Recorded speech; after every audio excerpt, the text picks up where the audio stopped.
Selamat pagi semuanya. Bagaimana kabar hari ini? Semuanya saya harap, Ibu harap itu sehat dan tetap stay di rumah. Nah, untuk pembelajaran kali ini kita akan belajar yaitu kelompok sosial. Sebelum kita melanjutkan pembelajaran kita atau mengetahui apa itu kelompok sosial, kita harus mengetahui dulu tujuan pembelajarannya. Tujuan pembelajarannya itu mengetahui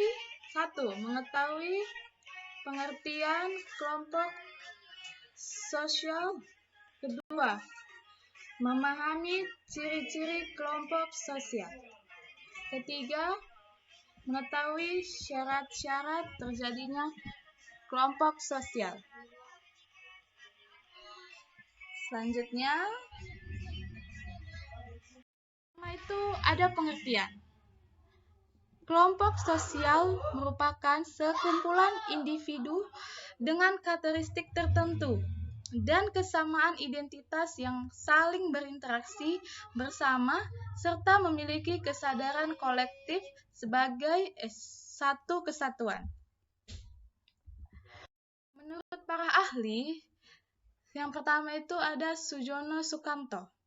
Ia mengatakan kelompok sosial adalah himpunan atau kesatuan-kesatuan manusia yang hidup bersama, saling berhubungan di antara mereka secara timbal balik dan saling memengaruhi. Kedua, Paul B. Hurton. Hurton menjelaskan bahwa kelompok sosial adalah kumpulan manusia yang memiliki kesadaran akan keanggotaannya dan saling berinteraksi. Selanjutnya, Willa Huki. Ia mengatakan bahwa kelompok sosial adalah suatu unit yang terdiri atas dua atau lebih yang saling berinteraksi atau saling berkomunikasi. Dan yang terakhir, menurut Merton, yang diambil dari buku yang Kamanto Sunarto, kelompok sosial adalah sekelompok orang yang saling berinteraksi sesuai dengan pola-pola yang telah mapan. Selanjutnya itu ada ciri-ciri kelompok sosial. Ciri-cirinya itu pertama, individu yang berinteraksi mengidentifikasi dirinya sebagai anggota kelompok serta memiliki kesadaran bahwa ia merupakan bagian dari kelompok.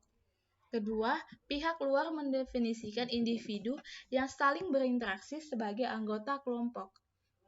Ketiga, terdapat hubungan yang sifatnya timbal balik. Artinya, dalam proses interaksi sehari-hari, baik individu maupun kelompok dapat saling mempengaruhi satu sama lain. Yang keempat itu, memiliki norma dan nilai yang disepakati bersama sebagai pengikat dalam bersikap dan bertingkah laku antar sesama anggota kelompok sehingga timbul kesamaan pola perilaku. Kelima, memiliki rasa kebersamaan dan solidaritas. Keenam, memiliki kesamaan motif, visi, dan tujuan. Ketujuh, bersistem dan berproses. Dalam kaitan ini, kelompok sosial terbentuk dalam jangka waktu tertentu dan sebagai konsekuensi dari interaksi dan aktivitas yang dilakukan secara terus-menerus. Terbentuknya kelompok sosial. Setiap anggota kelompok menyadari bahwa ia merupakan bagian dari kelompoknya. Kedua, setiap anggota kelompok memiliki kesamaan latar belakang atau karakteristik. Ketiga, terdapat struktur, norma, dan pola perilaku. Nah, kita sudah sampai di contoh kelompok sosial. Contohnya itu ada keluarga, pertemanan, rukun tetangga atau RT, komunitas virtual, dan jamaah tabligh. Itulah sekian dari materi kita. Nanti untuk selanjutnya kita akan lanjutkan minggu depan. Semoga ini dapat bermanfaat. Terima kasih.